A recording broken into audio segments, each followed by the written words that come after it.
States of America. Please, would you like to say something? Well, thank you so much, Mr. President, for the invitation here to the White House and for showing us around the improved Oval Office and for what you're doing around here as well, and for the great honour as well of my delegation staying just across the road. We could have walked, but they didn't let us.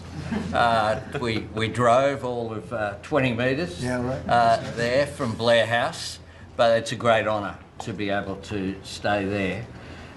We are great friends and we're great allies, and this is a relationship that's been forged in the battlefields of the world. We have stood side by side for freedom and democracy, and congratulations, I must say, Mr. President, on the work that you've done with the Middle East. It's an extraordinary achievement. And on defence, we've already had a discussion about taking it to the next level. Our defence and security partnership with AUKUS is so important for us, and I thank you for the support that the administration are giving as well. You've had the Chief of the Navy here as well, which will play obviously a very critical role with the subs and increasing the security for the region and the world.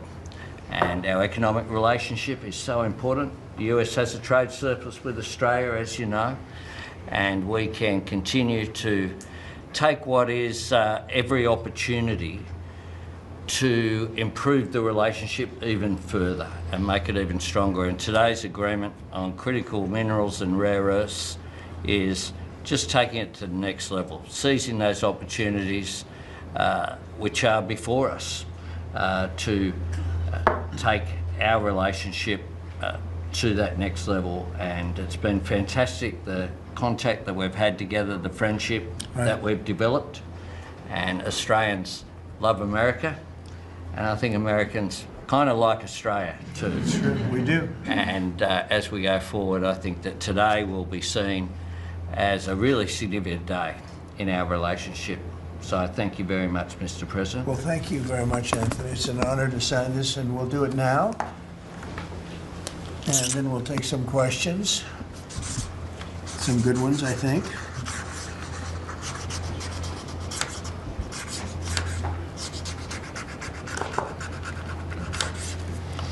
Okay.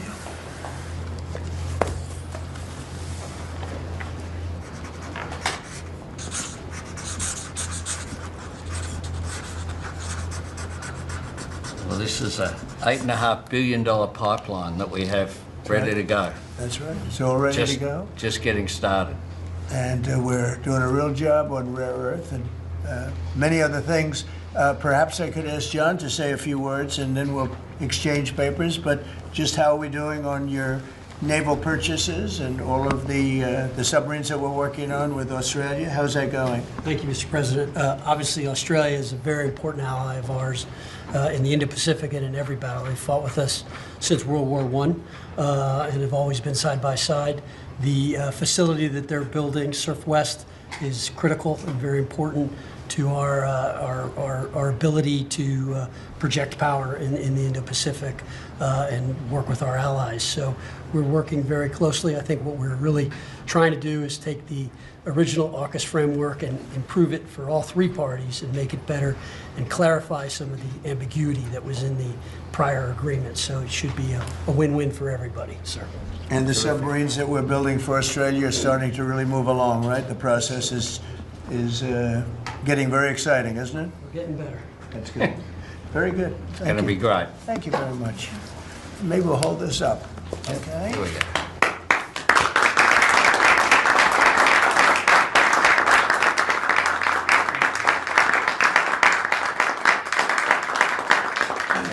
Thank you very much. Mr. President. The AUKUS submarine pact, the AUKUS defence pact that the Prime Minister just mentioned, it is a critical issue for Australia. Yes. You haven't really spoken much about it publicly. It was a deal that was done under Joe Biden to sell submarines to Australia at a time when you're not really making enough for your own needs. So can you tell us, have you gotten across the details of the deal?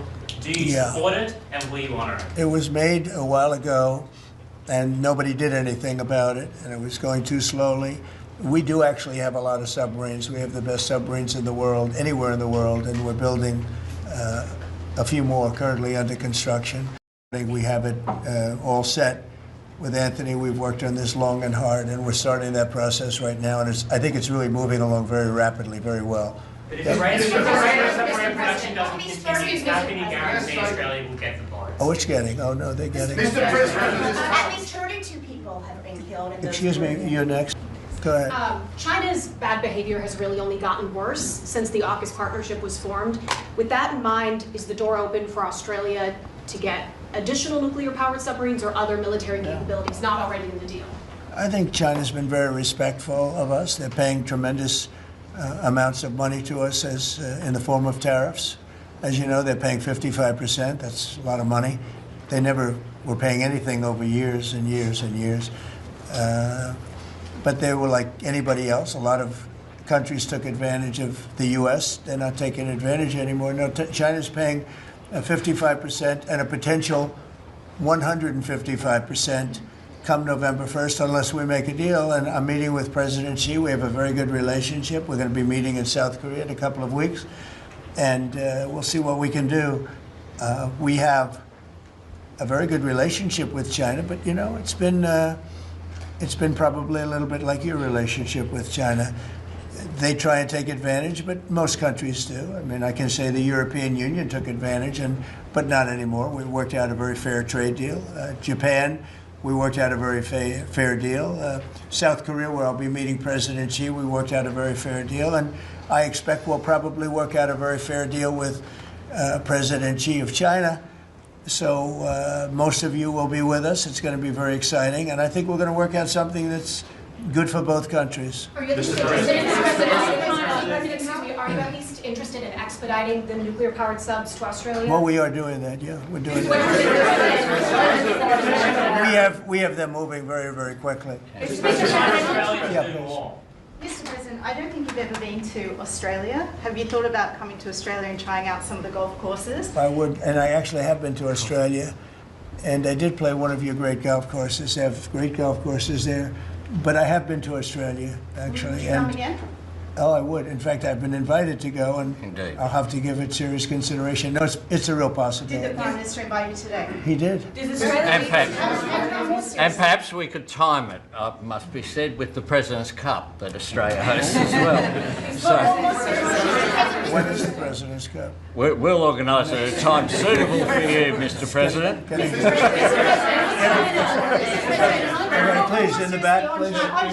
Yeah, in the back, please. Yeah, Mr. President, the Prime Minister mentioned that there's a trade imbalance that's very heavily in America's favour. Why does America slap such heavy tariffs on a friend and ally? Well, we don't, Australia? yeah.